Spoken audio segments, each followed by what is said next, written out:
Cambridge IELTS Book 18, Test 3, Reading Passage 2.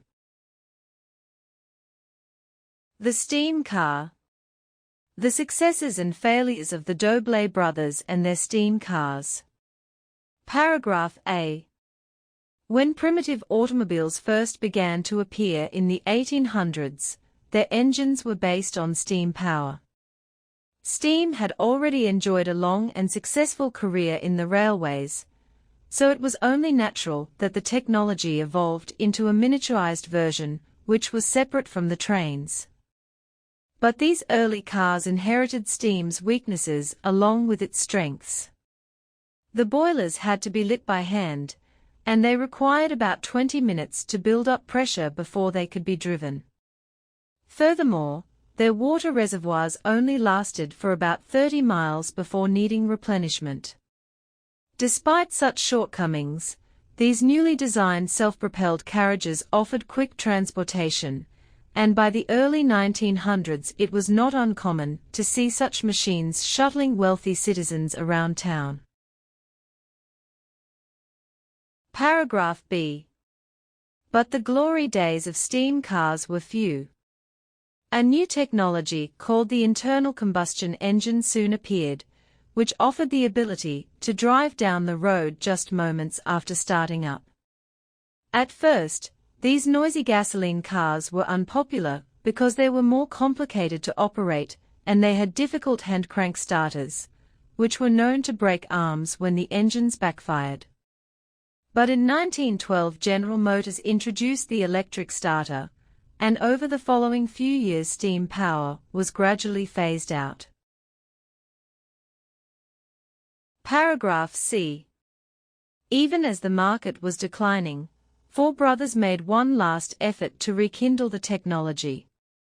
Between 1906 and 1909, while still attending high school, Abner Doble and his three brothers built their first steam car in their parents' basement. It comprised parts taken from a wrecked early steam car, but reconfigured to drive an engine of their own design. Though it did not run well, the Doble brothers went on to build a second and third prototype in the following years. Though the Doble boys' third prototype, nicknamed the Model B, still lacked the convenience of an internal combustion engine, it drew the attention of automobile trade magazines due to its numerous improvements over previous steam cars. The Model B proved to be superior to gasoline automobiles in many ways. Its high-pressure steam drove the engine pistons in virtual silence, in contrast to clattering gas engines, which emitted the aroma of burned hydrocarbons. Perhaps most impressively, the Model B was amazingly swift. It could accelerate from 0 to 60 miles per hour in just 15 seconds, a feat described as remarkable acceleration by Automobile magazine in 1914. Paragraph D. The following year Abner Doble drove the Model B from Massachusetts to Detroit in order to seek investment in his automobile design, which he used to open the General Engineering Company. He and his brothers immediately began working on the Model C, which was intended to expand upon the innovations of the Model B.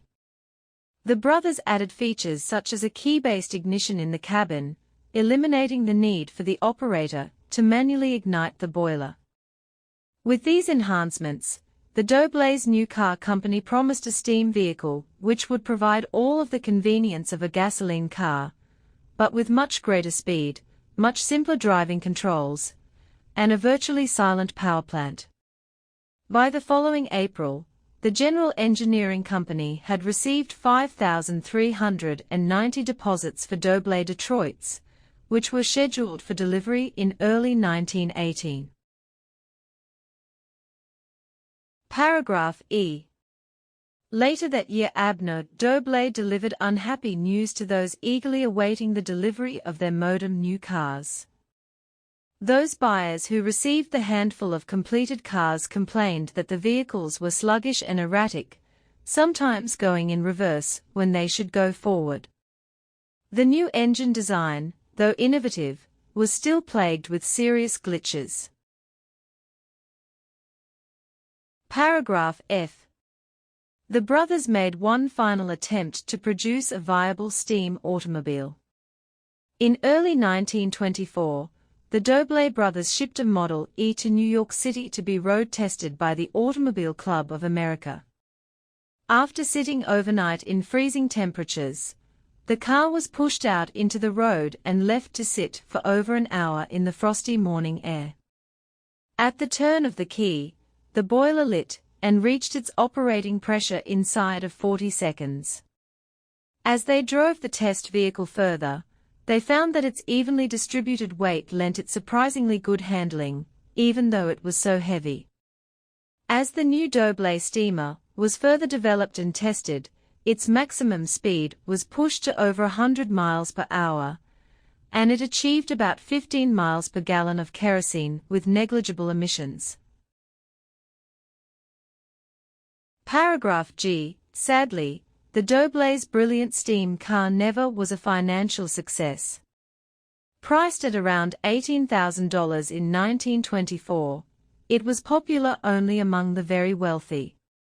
Plus, it is said that no two Model S were quite the same, because Abner Doble tinkered endlessly with the design. By the time the company folded in 1931, fewer than 50 of the amazing Model E steam cars had been produced. For his whole career, until his death in 1961, Abner Doble remained adamant that steam-powered automobiles were at least equal to gasoline cars, if not superior. Given the evidence, he may have been right. Many of the Model E Dobles which have survived are still in good working condition, some having been driven over 500,000 miles with only normal maintenance. Astonishingly, an unmodified Doble Model E runs clean enough to pass the emissions laws in California today, and they are pretty strict.